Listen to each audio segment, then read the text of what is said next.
Welcome to the Great Girlfriends podcast, where we discuss life, love, laughter, and everything in between. We're your hosts. I'm Sybil Amuti. And I'm Brandis Daniel. And before we jump into this week's episode of the podcast, make sure you sign up for our newsletter at thegreatgirlfriends.com. And don't forget to leave us an amazing iTunes review.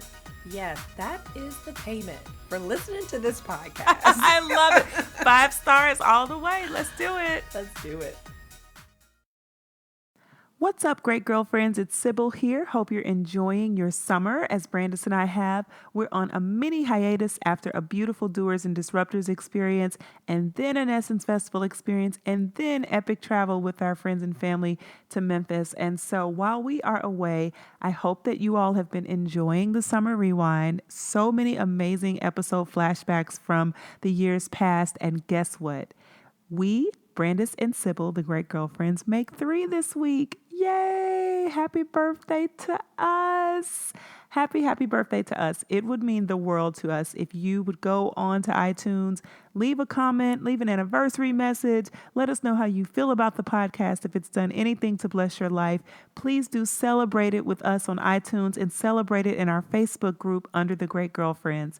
Well, without further ado, we're excited to bring to you a flashback from Tiffany the Budgetnista, who was our 2018 Great Girlfriend of the Year. And this episode is called Live Richer, Money Matters. So much more than money in this episode. It's really more about the psychology of growth. And I love Tiffany, love her message, and it's just been amazing to see her platform evolve over the past few years as well. So kick back with your girlfriends, grab your pen and paper, enjoy this week's episode, and know that Brandis and I are thinking of you as we plan out the next stage of growth for the Great Girlfriends. Oh, and before I forget, tickets are on sale for 2019 Doers and Disruptors. That is June 13th through 15th in New York City. You are invited. We have pre-early bird tickets that are still available. Definitely go on to Eventbrite, search under the Great Girlfriends, and you'll find more information there.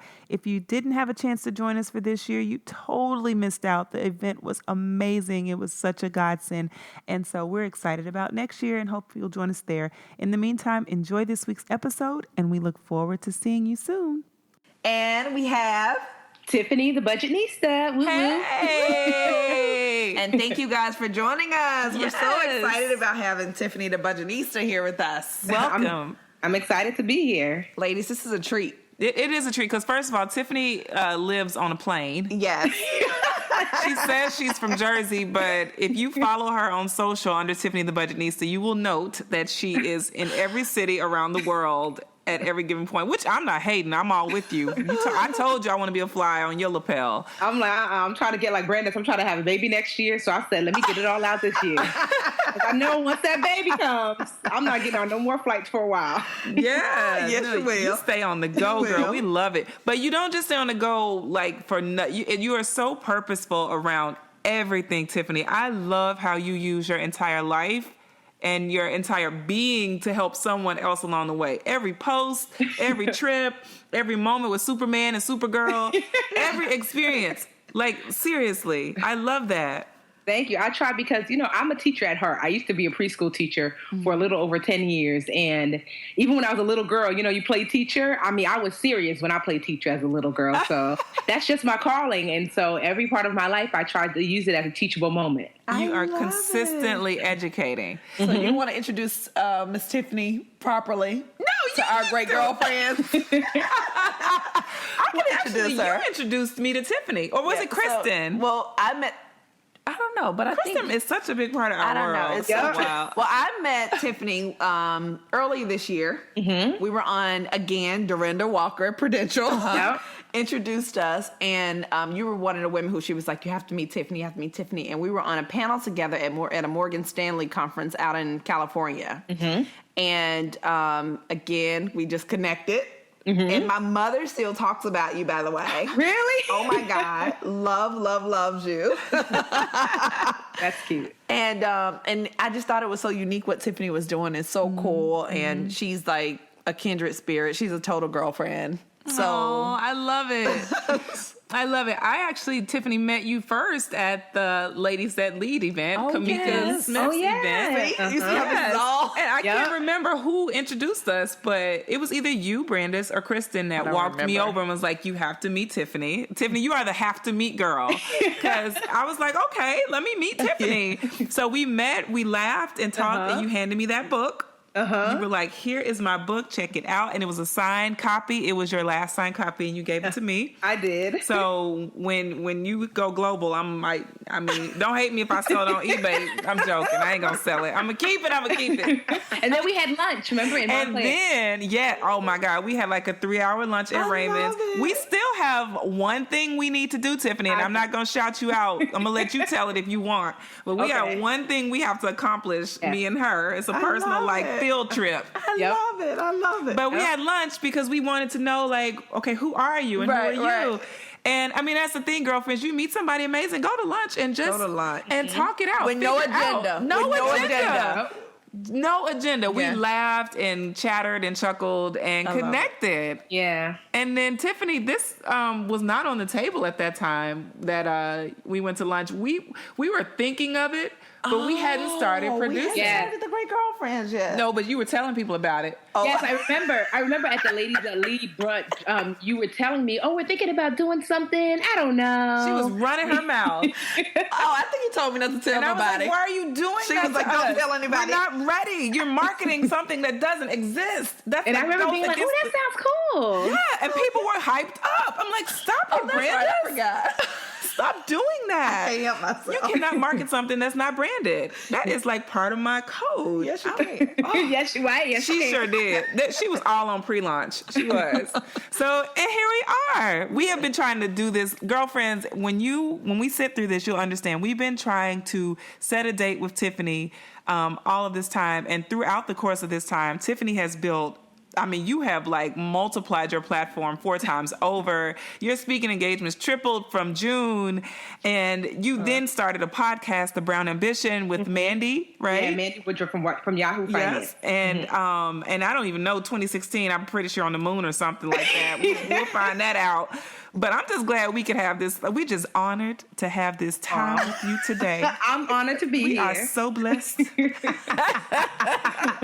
you introduce the episode? So this episode, ladies, we don't want you diving into 2016 off those Christmas bonuses, spending like fools. We just don't want that. We don't want that. So we decided to bring in our favorite resident financial budgeting expert to come in and really give us some cool education around how you can make your money work for you in 2016. And like I said to Brandis and Tiffany before we started recording, we're all going to be working for money in 2016. Right. If for nothing else, we set those vision boards. We got all these plans. You don't achieve many of them. If you don't achieve many of them, one thing you will consistently probably do is go to work. Yes. So you will work for money, but why not have your money working for you? Why not be smart around what you're doing with your money? Absolutely. Right? But that starts with the right psychology around money and what it is. So Tiffany has worked with probably close to 100,000 women, I'm going to say by now. I know the group has over 30,000 on Facebook. Yeah, we're nearly at 40. But you've traveled and spoken to thousands and thousands. So your reach is probably well at 100,000 in totality. Yeah, no, I believe so. Beyond. I believe so. And honestly, it started so small. Just really, I grew up in a household. My father talked about money all the time. He was a CFO and he was an accountant. And he had 5 girls, he and my mom. And so, money is always a topic. You're going to see with Baby Sky. Right? Everybody needs something. My shoes, my hair, my dress, my this, times 5. Yeah. Well, he realized early on that he had to get us on the money team. Like, okay, I see you guys are asking, but this is what a budget looks like, and this is how much me and mommy make, and this is what we can spend on this. And so money was part of our daily conversation. And so I couldn't separate that from my everyday life. I thought that was normal for everyone. So wait a minute. Your dad was transparent about what he and your mom made and their budget? I cannot believe that. Wow. So, because I remember my very first financial lesson that I can really remember, I wanted a bike for my birthday. Mm-hmm. And he showed me the family budget. He showed me what they made a month. And then, because, it didn't mean anything to me. It's just numbers, like when you're 9. But you could go to school and tell those numbers, like. It's true. You could. I mean, parents are afraid of that. But honestly, my dad, what I find with kids in particular, it's your tone that dictates what they do next. Mm-hmm, so, it's like, so Sybil, you have kids. Like if your baby falls, sometimes they look at you like, should I cry? You let me know. Yeah. So same money. So if it's the secretive, like, don't tell anybody tone, the first thing I'm doing is telling. Right. Yes. So true. But if it's kind of like, oh yeah, this is just regular everyday life, it doesn't seem like a big deal. So I used to keep it moving. I didn't realize that it was a big deal for them to share that. But what it did was it put me on the same team as my parents. It was like, I love it. I love it. Like, so for example, now, I have Superman, that's my boo. Supergirl, he has a 9-year-old daughter, and I call her mom Supermom. So we all are on the same team. She's great. She was just over here yesterday. He left. We were having girlfriend time. He came back like, she's still here. I'm like, don't worry about it. We're cool. And so because I believe that, that if we're going to have a blended family, we should all get along. And thankfully, she's amazing. And even financially, we're all on the same page. Everyone should be, who's in your life and plays a major role, should be on the same page with you financially. We might not have the same ideas about money, but at least we know what's going on. Like Supergirl needs this, who's paying for that, who's buying groceries, what's happening. So yeah, it's just important that.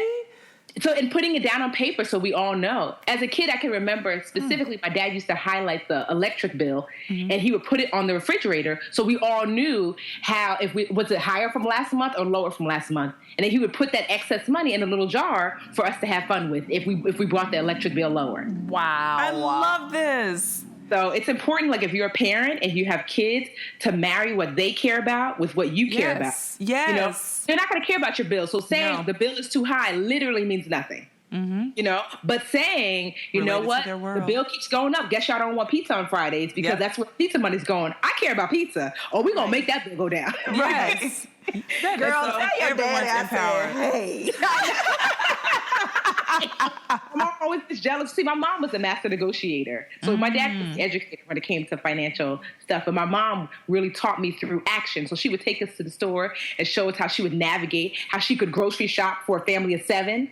Wow. And keep that bill low, So my mom was really good at going to specialty shops. Like we go to the baker versus getting your bread from ShopRite. We would go to the butcher because it was cheaper. And then we would buy in lump sums. And then we had a freezer downstairs. Mm-hmm. So I watched her navigate with our budget, running our family's budget. Because my dad, they made about the same amount of money, but it really was my mom that had to do a lot of the day-to-day spending while he did most of the bills and took care of that.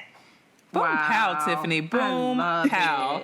Boom, pow. So, in your experience with the Live Richer Challenge and with all of the women that you have been coaching through their financial budgeting and just the decisions that they're making, what are some of the challenges that you hear from women around the psychology of money? So women tend to have this I don't deserve thing happening. I'm not worthy of. And they might not say those words, but their actions speak to that. Mm-hmm. Like, well, I'm not going to get that because, I don't want people to feel uncomfortable, or I'm not going to drive the nice car to work, or I'm not going to get those shoes, even though I can afford those shoes, but my girlfriend really can't. Or, like, I feel like I ought to. My brother, even though every time I give him money, he wastes it, he asks me again, I can't let him fall. Why? Mm-hmm. Why can't you? Women are always saving the world and not taking care of ourselves. So that's what I see mostly with women. We're always looking after everyone else. Mm-hmm. That includes financially. And we don't realize that we have created this cycle where people continue to come back to the well and use us. It's not fully everyone else's fault. Because if I know that you will always pick me up when I fall, then I'll never get back up. I'll just lay here and wait for you. That's so funny. And so that's with kids too. Like, we do that with our children, well, I want to make sure they have everything I didn't have. And even now with Superman and Supermom, I've been like training them when it comes to Supergirl because both of them didn't grow up with much. Neither did I. So they give her, she's the only child. So Supergirl does not know for lack. She does not understand that, that like she has everything, especially when you grow up in like a socioeconomic depressed like environment, then all of a sudden when you have kids, you're like, I'm going to make sure they have everything. And so she does. Even though she's a well-behaved child, she's off. She didn't know what a budget was. Every time we went somewhere, she knew I was going to get something. So if we just went to Walmart to pick up like an air conditioning, she knew I'm getting a doll baby. And I remember the first time that happened, I said, oh, okay. I'm thinking like, well, why is she getting a doll baby? Did she get straight A's? Is there something that happened that I'm unaware of? Because, as a kid, and with 5 kids, you're not getting random toys. It's just No, right. And I'm going to pause because you're Nigerian, so it had to be straight A's. That 98, but I'd be like, you're clapping, but where's the other 2 points? And so with her, I had to really start to train him that, that if you continue to do that, yes, an $11 doll baby doesn't seem like much, but when she's 16 and it's $300 Jordans, then what? Mm-hmm. Right. Mm-hmm. And so I started putting or a car. Yeah. Exactly. And then she's going to look at you and she'll be upset with you because you don't get those things for her. Yeah. But it's not going to be her fault that you have trained her to expect to get something for nothing. But you will get them for her because everyone's training everyone. So psychologically, she's training you, you're training her, and $11 turns into $300 quick. Exactly. So I started to retrain her to think in the way. So now we have this thing. There's this great, if you're a parent, there's this great website called Chore Monster. Mm-hmm. It's super cute. It's free. Yep. So I asked her because she actually wanted to have chores.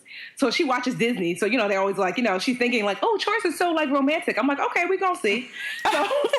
So, she helped me create what her chores were going to be. And then we would assign a point value to the chore. And then as a result of the chore, she would get something like, she loves Staples, so she might get a $5 gift certificate to Staples, or she might get 20 minutes on the computer, or 30 minutes extra watching her favorite show. So she started to earn things and versus just getting them. And whenever I go to Staples, like I said, she loves Staples. And so now she knows that she would have to earn her Staples money and then bring some of it, and then that would be it. So she had $5, that's it. So you should see her when we go to Staples. She goes to her favorite aisle with all like the crayons and markers, and she'll come and she calls me Tiffy. So Tiffy, this is $3 and this is $3. And I'm like, well, what's 3 plus 3? She's 9. She knows 6. Mm-hmm. How much do you have? 5. She's like, you're not going to put the extra, are you? No. So you got to make You need a coupon, boo. She'll be like, so she just knows. So you'll see her navigating through Staples, adding things up to see what she can get for $5. Mm-hmm. And she actually enjoys that. So it's like now she feels in control because once you set the budget, she can buy whatever she wants as long as it's kid appropriate. Mm-hmm. And so kids like that, versus just going and saying, I want that doll baby. No, here is the $20 that you earn or that you got for your birthday. Mm-hmm. You can get what you like, but it has to be within this realm. Mm-hmm. And so setting that boundary early on is going to help her for later, obviously.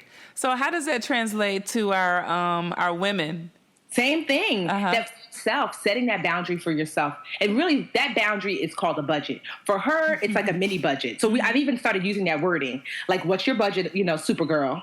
And so she'll know. But if you're an adult, you have to set that boundary with your budget. And a budget is just a list of your expenses, how much they cost monthly, and subtract it from your take-home pay. That's it. But this is good, Tiffany, because what I feel was such a catch fire for you is the budget. Yes. And making the budget something that wasn't so intimidating. Right. People are scared to look at their money and what they're making and what's going out because then they have to face the reality of habits. And I don't have enough. Yes.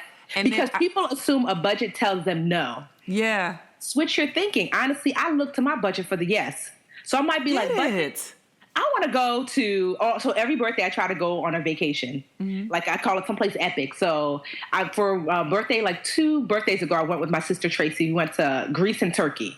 So I said, budget, I want to go to Greece and Turkey. And this is like a year in advance. So I looked at my budget and I found the yes. Well, if you do a little less of this and a little less of this, the answer is yes.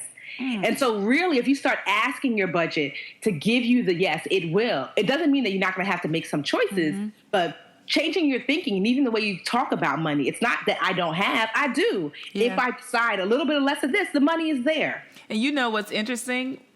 As kids, but first of all, kids and budget were not parallel unless it came from parents. Right. Budget meant no. Yep. Because parents would say it's not in the budget. Always meant no. And so now you're reversing that psychology and teaching us that your budget can say yes. You just have to locate the yes through the decisions that you make with the money that you have. Yeah. I love that. You might say, Budget, can I go on 2 vacations a year? And Budget says, yes. As a matter of fact, you can. You don't watch much TV. What if we cut out the cable and just gave you internet?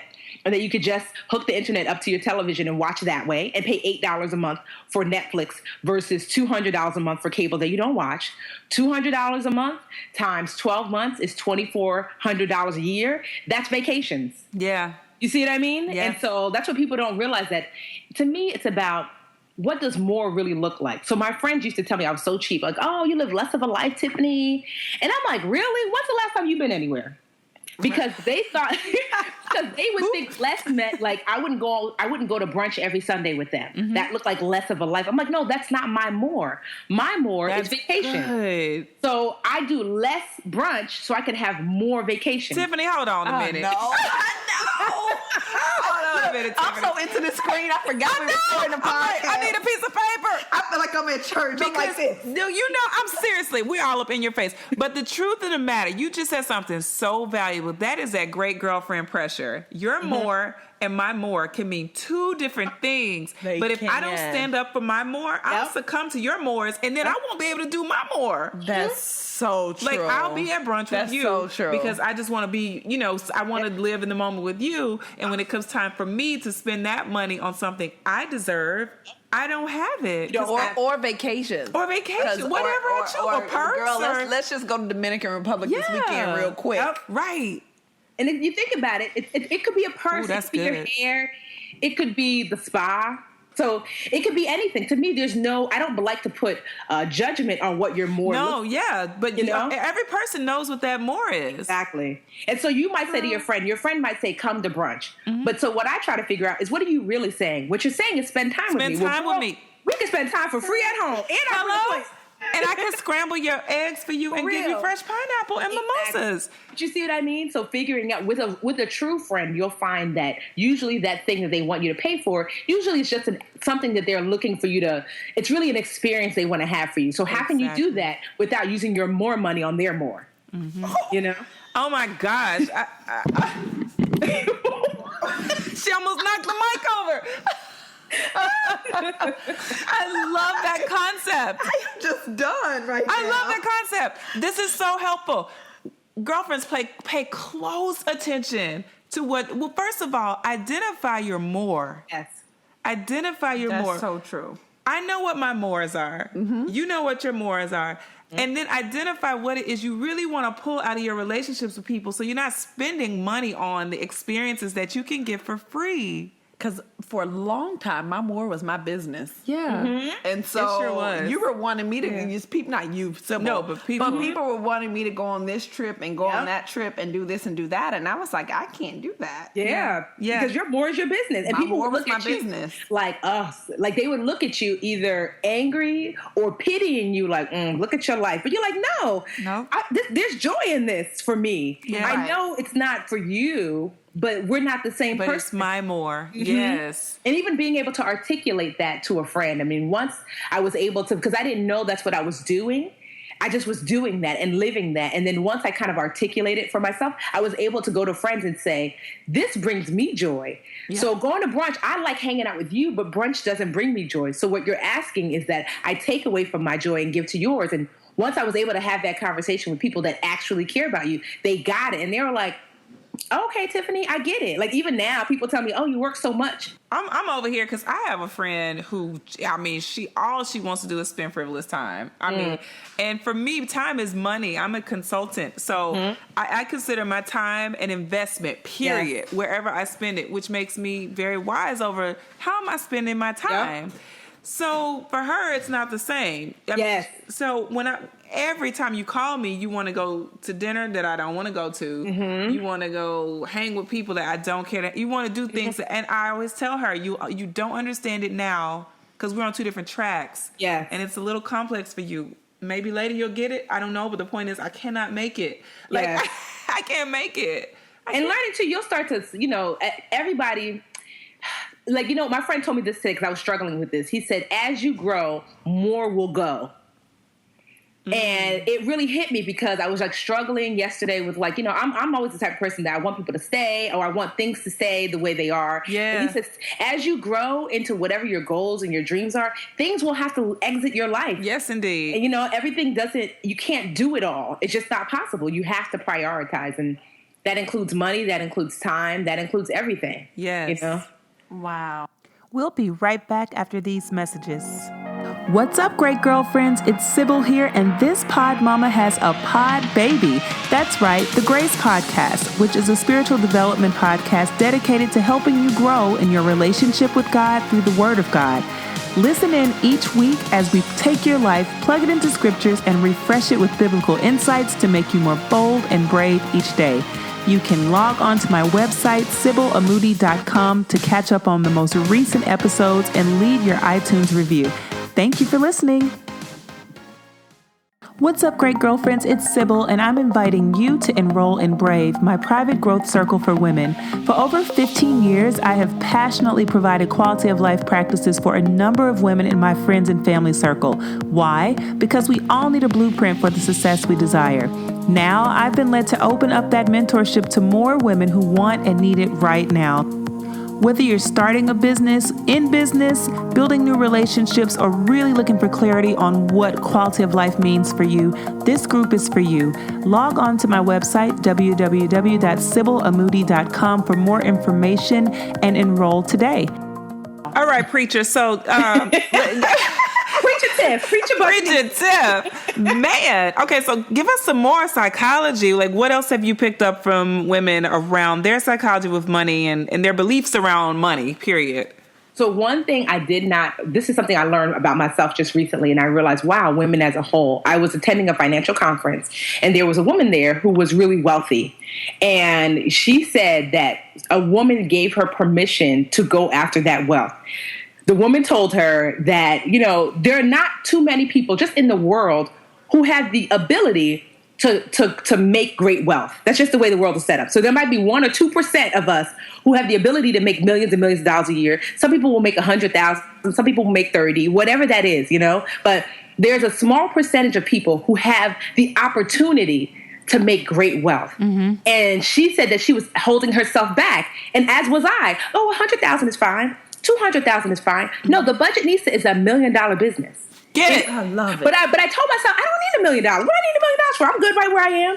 She said, give yourself the permission to go for that, because so many people will never have that opportunity. Mm-hmm. And what she's saying is that if you don't take that opportunity, there are causes that you as a woman of color are going to champion that you can't.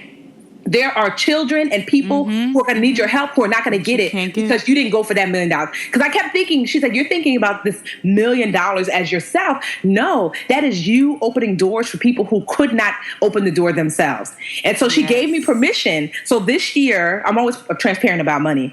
So this year I'll clear like a little over $200,000 a year. But next year, honestly, I have a new venture in place that will take my business from $200,000 to about $1 million plus by next year. Because I finally wait a minute. You need to pause on that and give us 5 seconds of celebration. She already on to making the money. Let us just applaud you, boo. Can we clap for you, Tiffany? Do a little celebration. Seriously. We need the Hammond and tambourine.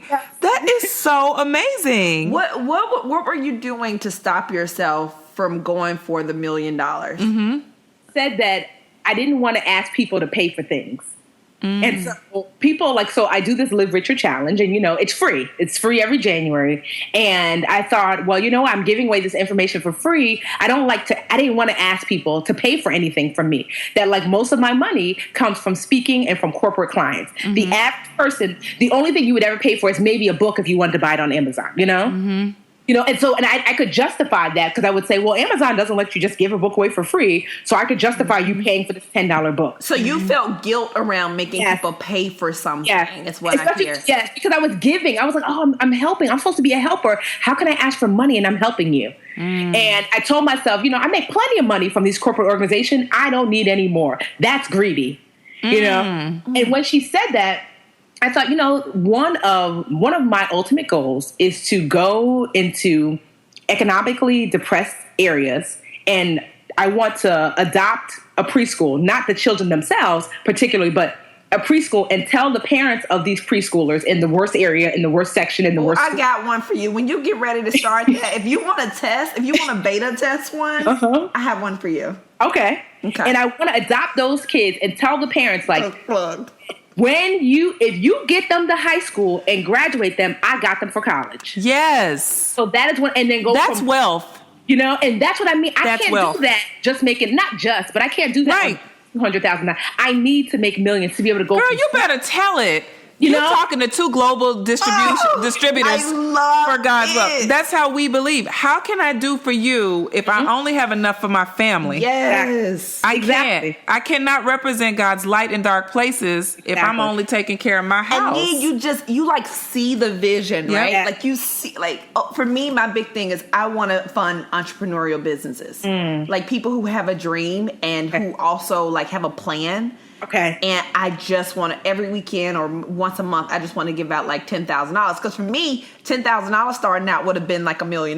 Yes. So I know how important it is just to get $5,000 or $10,000. That's what I see it. Yeah. I see it. I love it. I'm excited. So you have to great. give yourself permission to go ahead and get that great wealth.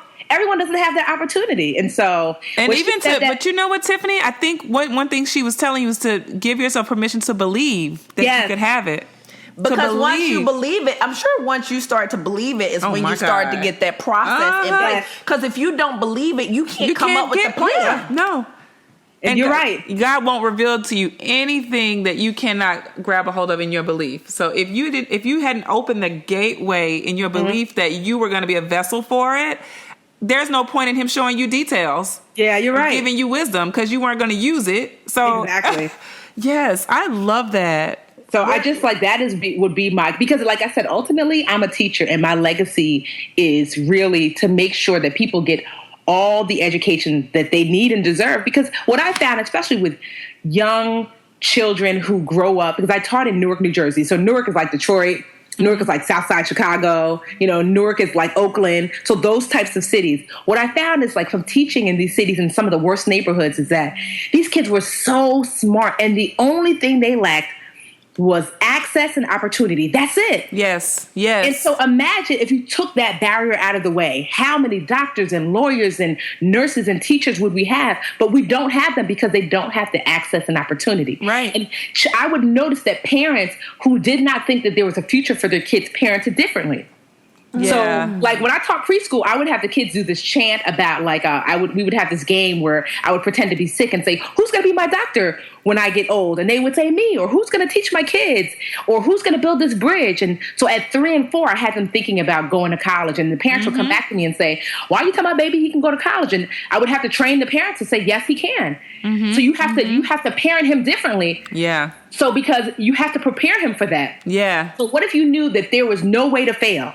That if I get my baby to graduate, he's going to school. Right. You know? So like all of a sudden you're thinking differently about your child, about after school programs. You're thinking differently about tutoring. You're thinking differently about homework. Yes, you better do your homework. That money is waiting for you, baby, Yes. And so I just want to be able to. So that's what great wealth does. It allows you to change the world around you. Yes. And create bridges where there are none. Exactly. Absolutely. And I think that, if I can say this myself, I feel like there is a slew of people that are being empowered right now to take on that charge of being a bridge between that access and opportunity, because we've been afforded a lot of opportunities that many of these children, like you say, will never see in these communities unless we bring them forward.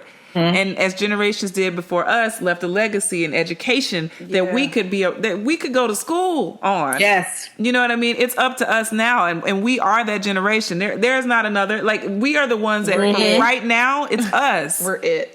If you're waiting for a sign, like someone is here listening and they've been praying for a sign, they've been hoping for a sign, message, this is it. This is it.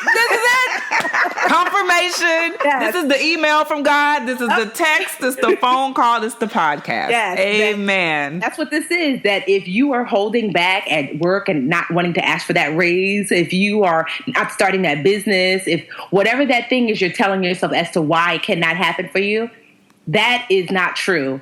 and that you are doing a disservice to yourself and to those around you by not going for it. You know, there are people who are waiting on you to win so that way they can win too. Yes. So Tiffany, what is money?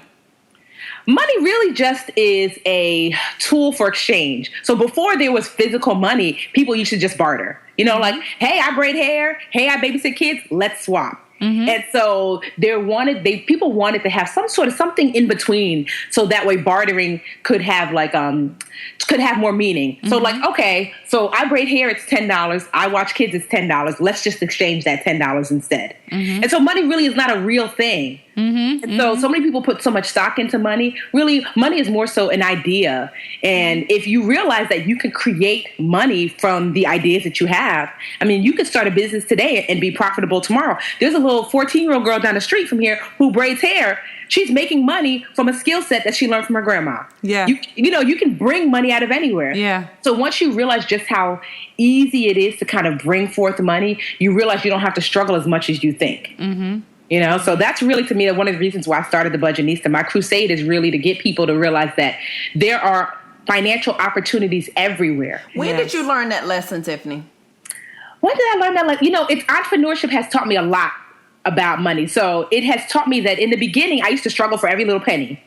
And then you reach a point where things started flowing. And I'm like, well, what am I doing differently? When I first started, I'm doing the same basic information that I taught when I started 5 years ago that I'm doing now, but I'm getting paid more for it. So why is there a value difference? And so just the idea, like, well, I saw you on TV, so I ought to pay you more. It's the same thing I was doing and begging people to take for free 5 years ago, you know? And I'm like, wow. I couldn't do it for free, but you're going to pay me $10,000 to do the same speech? Yeah. Wow. So then I started realizing that you can create these opportunities for yourself. So for Superman, he's a contractor. He works for the city where we live. And I was telling him, you've been working for the city for like 10 years. You're so good at fixing literally everything. Every time something happens to my car or whatever, Superman fixes it. I said, why don't you own properties? You know, I don't know. Literally, you do for the city what you could do for yourself and probably make 10 times more. Yeah.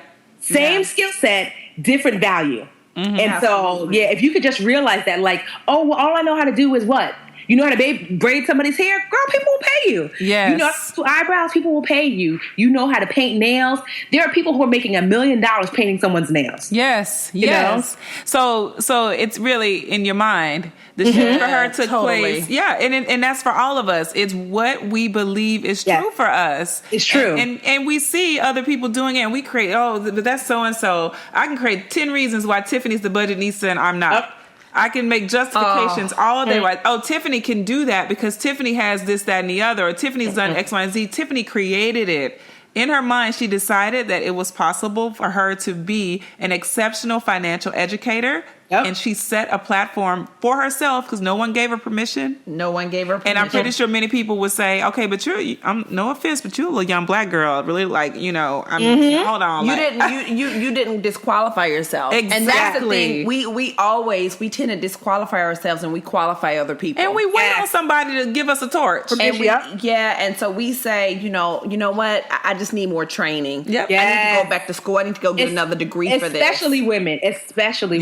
A man will be 60%, 30% ready and go for it. A woman will be 110% ready, be like, let me just get 120. Let me just go get another degree. I think I just need another degree. I think I need to go get certified in this. Exactly. I mean, let me tell you, I remember the first time Prudential hired me to do something. I mean, like, literally, I was a preschool teacher, then I was the Budgetnista. There was no in between. Yeah. And so I remember when they hired me to do something, I remember calling like Alicia and being like, y'all know I'm not a certified financial advisor. I thought she was she didn't know. She said, no, Tiffany, I know you're a financial educator, which is different. An advisor can sell insurance and invest, you're certified in that. And I thought that's what they were looking for. They wanted me to speak at a panel at MegaFest.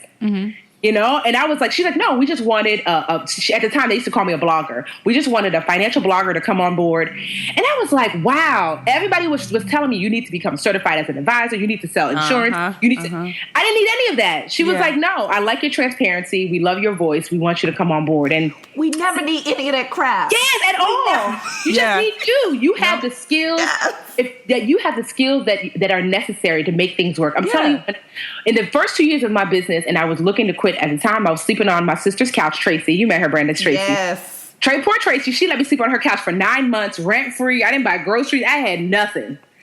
Living out of a suitcase, and this is me at age 31. Yeah, that's because a hard at moment. 29, it was. I mean, because you lose. I lost everything during the recession, and I was a teacher. My school closed because they lost their funding at 29. So for 2 years, I bounced back and forth, stayed at my parents, and then finally, I moved in with Tracy, and I just was struggling financially, and I took out all the money out of my retirement account, which I do not suggest, because they took 30% of it, all this money I had saved. And I just remember thinking, like, this can't be life. I'm 31 years old. I used to have a house. At the time, I had a boyfriend that we had broken up. I had nothing but my little raggedy car that I had bought, like, when I was, like, 26. And I thought, this just can't be life. I went from living in a house to living out of a suitcase and living in my sister's living room. And it was then that I realized, well, you don't have anything else to do but go for it. And so I started with what I knew best, and I knew how to budget. And just I started showing people how to do that. And that was the one skill set that I had. It was I knew how to teach, and I knew how to budget. Go ahead. When you first started, how many people did you have on board, like with a Facebook group, or how did you? I didn't have a Facebook. I didn't have anything. I literally had a Facebook page, like a regular page, just like everybody else. And that's where you were teaching? Yeah, I used to post a tip of the day for a year and a half. A tip of the day, tip of the day. Drink water; it's cheaper. Tip of the day. And how many likes did you have that first year? Two, 3. 5. And I was like, but you know what? Like after 6 months of being ignored, somebody hit me behind the scenes, was like, I love your tips. I come to your page for your tips every day. Do you help people budget? And I said, yeah. And she was like, well, how much do you charge? I said, I made up a number. I think I said like $75. She's like, well, look, I have 25. I said, I'll take it. I was for her for like 2.5 hours for $25. But you know what? The next person, I charged $50. The next person, and it still was not enough to like buy anything, but it was slow. I was learning slowly but surely. And the tip of the day taught me how to market on social media. Yes. Twitter wasn't really out that much, and neither was Instagram. And there were no Facebook business groups at that time. So I was just using my personal page. So what I used to do is, you can't do this anymore now on Facebook, but one of my homeworks to myself as a business owner was to go out and friend 100 different people a day, and just send out a friend request, and maybe 20 would say okay. Yeah. Because I knew that if I was able to post my tip of the day and 20 new people saw it, maybe they would hire me. Yeah. And so I would go and I would try to friend people who looked important. So if Brandeis friended me, I would go through your friend list and look for headshots. Like, oh, she looks important, friend. What happened is, some of my great friends I met this way. What would happen is they would see, oh, she's friends with Brandeis, even though Brandeis friended me because I was friends with her other friend. And so they're like, well, I'll add her, not knowing I don't know not nobody in this circle. But you became the center of the circle, quick like that. And then I started adding these tips, and after a while, and then I changed my Facebook name to Tiffany the Budgetnista Alice. And so that meant every time I posted a tip, you were like the Budgetnista. Yeah, psychology in your head. Yep. And slowly but surely that started to grow. And then I realized that people will pay you for what they see you're doing. So I stopped doing tips of the day and started, every time I spoke, and most of the time it was for free, I started showing a picture of me speaking. Like, had a great time speaking at such and such Baptist church. And then I would say, if you'd like for me to speak at your church, contact me here, and I would add a clickable link to Facebook. And without fail, within about 48 hours, somebody would contact me. They might not have always hired me, but they would contact me. And then I realized the more of those that I would post, the more I would get contacted, and the more I could post some more. So, girl, when I tell you right now, I'm in school. And so, because I had no money. And so Facebook was the only way. And then soon I was starting to get all these speaking engagements from people on Facebook, because they would see me like, well, dang, Tiffany's talking every day. Meanwhile, I wasn't getting paid not a lick for those speaking engagements. But I would never say, I would just be like, had a great time speaking here. Yes. Well, it's about this, and then contact me here. And then soon they would assume I was getting paid and then say, well, what's your rate? And it would be like $150 at first, then $300, then $200. Like, and so I started to grow my rate based on, because they call it social proof. The more people see that people have vetted you, the more they're willing to invest in you. And that's how I got my first big contract with Prudential, because they saw me speaking at the United Way, and they're like, well, if the United Way has vetted her, she must be good. Exactly. You know? And then I got, from Prudential, I got City National Bank. Well, if Prudential got her, she must be good. Yeah. And so I used to just be like surprised, like, are you sure? Like, you know I'm not certified, right? So like, I'm a financial educator. I don't. They're like, yes, Tiffany, we know. It's all over your website. It's like, it's clear as day at the bottom. But I would get nervous, like, like I don't want, you always want to be transparent and honest. And this is something so important to what you're saying, Tiffany, because I'm in branding. I'm sitting here like seeing your whole progression of your go-to-market and all the social proof that you pulled together and made from everything that you did. And the other thing that you did do that everyone has to remember, this is a whole other episode of a sort, but you cannot compete. You are a financial educator. There's a separate lane for you that does not require the certification, the degrees, and the expertise that a financial advisor would need.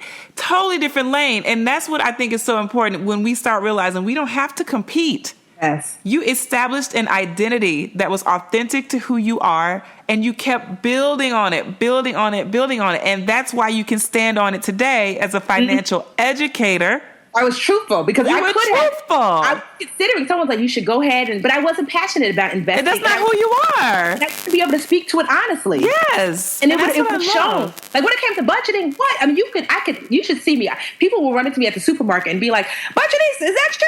Quick question. And I could give a lesson right there by the melons, like, yeah, girl, feeling them like, so what you need to do is, because it's what I truly know, versus like me studying a book and trying to figure out some basic investment stuff. Yep. It's not real. You want to. That's what Brandis and I tell people all the time. We're not in the coaching industry. No, we are not psychologists. We are not psychiatrists. We are experts at being women. We are giving advice from our heart, from our perspective. If you don't like that, this is not the podcast for you, but we make that very clear. This is our lane. And I mean, that's the thing you did. This is your lane. And tying it back into money, every person has a lane with their money. Everyone has a lane. Everyone has a direction. Everyone has goals and ambitions. Absolutely. I love how philanthropy is a big part of yours, a big part of mine and Brandis's. I think everyone should have that at the core of their money. But what do you think? Because we want to talk to our women about 2016 and setting some standards around their money, how it's handled. Can you give us for free, Tiffany? I know you do this. I know you can we take this back a few years and get some free tips for our girl? So number one is get started. Because this is what I find. Everyone will tell themselves like, oh, I don't know how to do it, so I don't know what should I, there's always an excuse for why you can't get started. So I give this analogy that if you are trying to drive from New York to California, if you're waiting on your headlights to shine from New York to California, that's just not how life works. Yeah. Headlights shine 6 feet ahead of you, right? So then once you close that gap of the 6 feet, what happens? You see the next 6 feet. Yes. And that's how life works. If you get started, the way becomes clearer the more you're moving. Yes. So get started. Get started. You don't have to know the whole way. Just ask yourself, what's the next best step? Is it a Google search? Is it a question? What's the next best step? Well, I'm going to say their next best step is to join your Live Richer Challenge. I'm going to say that because I trust the advice that you give, and I trust that you understand women at different stages in their financial careers. A lot of our listeners are making a lot of money, and some people would expect them to have a level of preparedness that they may not have. So I'm going to say, give the website, Tiffany, because I think that's a great start place. So then number 2 would be to join the challenge. I have this financial challenge. You can go to livericherchallenge.net, N-E-T. So livericherchallenge.net. And what I love so much about the challenge that it's really more than money. It's a movement. Yeah. And so the way it works is starting on January 4th, collectively about 40,000 to 50,000 women work on the same daily task for 22 days. And so what happens, you sign up, and then collectively starting January 4th, we collectively as a group of women, about 40,000 of us worldwide, we work on one specific financial task a day. All the tasks are really easy and actionable. And at the end, you'll see a concrete shift forward. And what I really like most about the challenge is that there is this online group that I created on Facebook. It's a secret group, so you can only be added when you've done the challenge with us. And in that group, there's support, there's resources, there are answers. You can ask any question that you want. And it's like just this magical, beautiful place where women can just gather and get financial assistance for free. And so it's all at livericherchallenge.net. There's no excuses to why you're not going to get on financial track starting in 2016. I love that. Okay, what's our number 3? So number 3 is ask for help. So many times we think we got to do it all by yourself. You don't. Ask for help. You know, like for example, I was always late with my taxes. My accountant was like, Tiffany, you need a bookkeeper. You know? And so one of the things that I did was I hired a bookkeeper. And I needed an assistant. I hired an assistant. And before I could hire an assistant, I used free interns as assistants. So ask for help. Get help. Don't try to do everything yourself. Preach. Especially as it relates to your money. Like right now, if you had like a pain in your arm, you wouldn't try to operate on your own, right? We don't do that. Right? You would go to the doctor. Yeah. But for some reason with our money, we feel like we ought to know how to operate. Right. Yeah. And we don't want to let anybody know what's going on with our money. Exactly. And so that's just not true. Like there are people who went to school for these things. There are people who have trained in these things. Get their help. And all of them don't cost a whole lot of money. You know, an accountant, you get like my accountant, I just pay him one time a year. You can go to H&R Block or you could get an accountant. And my accountant is cheaper than H&R Block and it does a better job.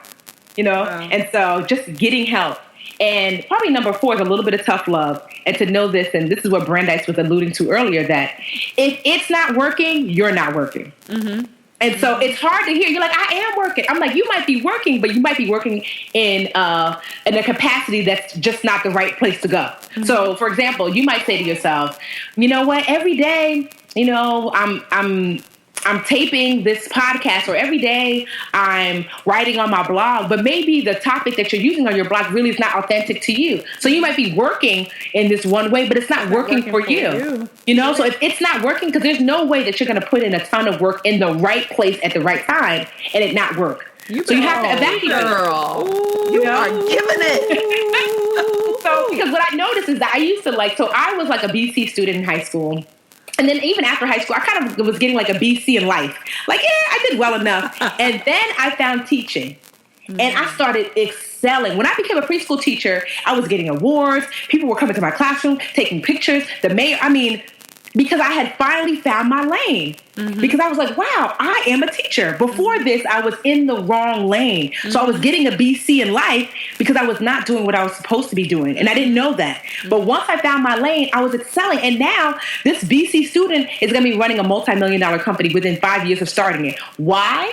Because I'm authentic to why I'm here, which is to teach. As long as I teach, whether it's teaching you how to cook, teaching you how to write, teaching, whatever it is, I know that as long as I stay authentic to why I'm here, which is to teach, then I will be okay.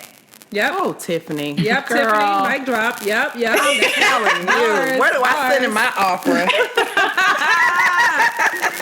Tiffany, that was some spoken word, girl. You just straight up. Oh, my goodness. Let me tell you, great girlfriend, something.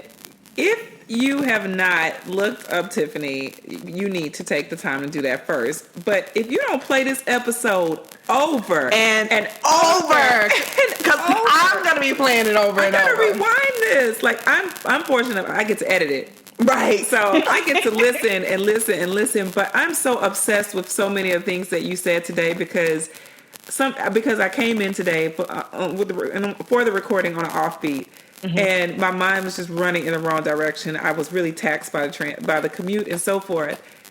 There's so much fire that just got kicked inside of me, and it reinforced so much of the principles that are core to who I am, core to who Brandeis is, and what we want to share with women. And you spewed it like you knew what we wanted you to say. Because why? My purpose is to teach. You could just tell. Just do it. It's just it falls out of you. And it's not even about teaching money. It's about preparing people for life legacy. Yes. Yeah. And that's really what I want my legacy to be. That money happens to be the vehicle that I'm choosing now to drive this. But ultimately, I know that I just want people to have a better life. Yeah. Because sometimes when I see someone struggle unnecessarily, I want to say, like, no, you don't have to live like that. Yes. Whoever told you that, they were mistaken, or they're lying to you, or you're lying to yourself. It doesn't have to be like that. There is better out there. Yeah. And if money is an excuse that you're using, let me take that excuse away by teaching you via the Budgetnista. Yeah. You know? Yeah. Or if not knowing how to start a business is an excuse you're using, let me take that away by teaching. Yeah. And so, to me, it's just really important because so many people miss out on having this awesome, amazing life that's really like just arm's length away that they can have because of, them telling themselves, and because of this like rewinding record that they have in their head about why they don't deserve or why they can't have that. And that's just not true. Yeah. You're teaching resourcefulness as well. Like, you're teaching people to think outside of these boxes that we've had that have been like controlling us for so long. Yeah. And keeping us from living our more. Yep. I would say most people stay at this base level in life.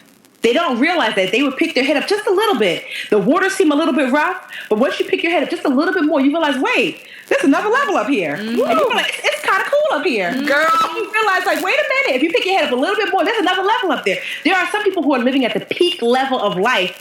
There's just a few of them because they look down and they're like, man, people only knew if you would pick your head up and Just stand up. a little bit. Just a little bit. I know people then you that can live go to like the next that. level. And then once you go to the next level, you start to think, well, dang, if this level was here, I wonder what's a little bit higher. Yes. Yeah. And so I aim to live at the top level of what life can be like. I want to raise a family. I want to be married. I want to have a successful business. I want to give for a living. I want to have a fully self-actualized life.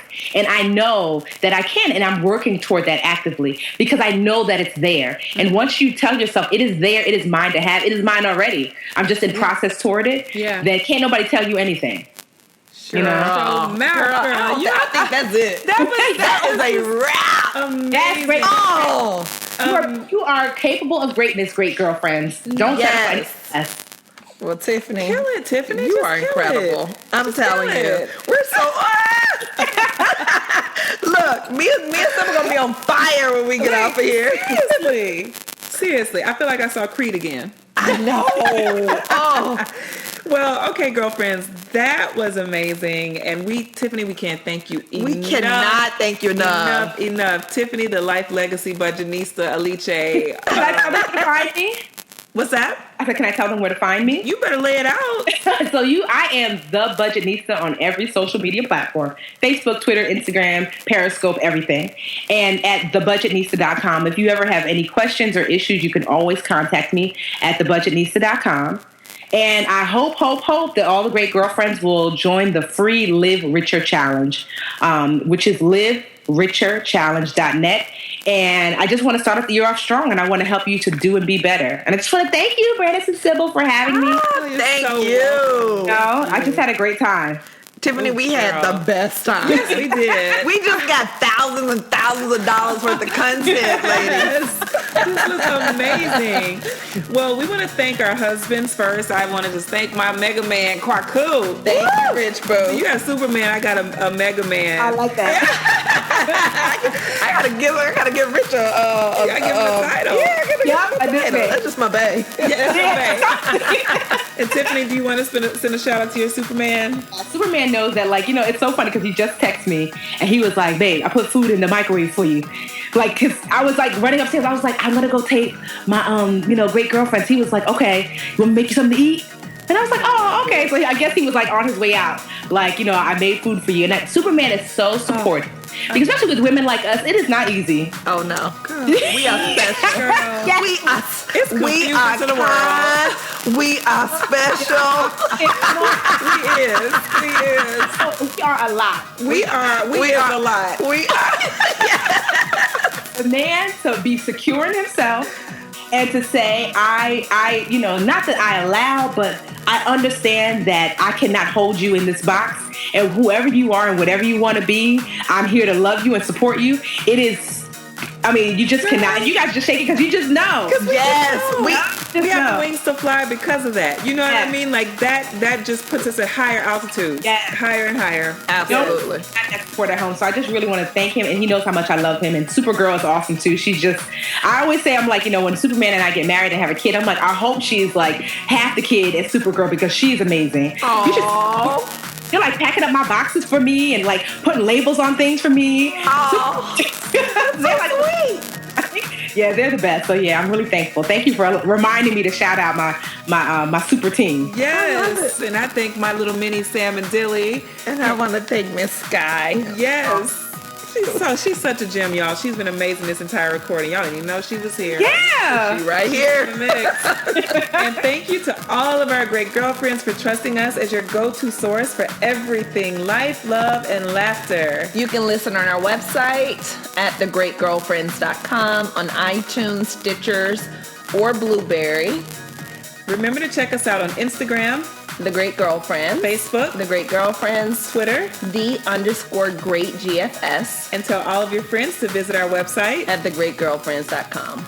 Post your questions. Share with your friends. Keep listening. And keep being a great great girlfriend. I'm Sybil. And I'm Brandis. And I'm Tiffany. And we're signing off. Bye. Bye.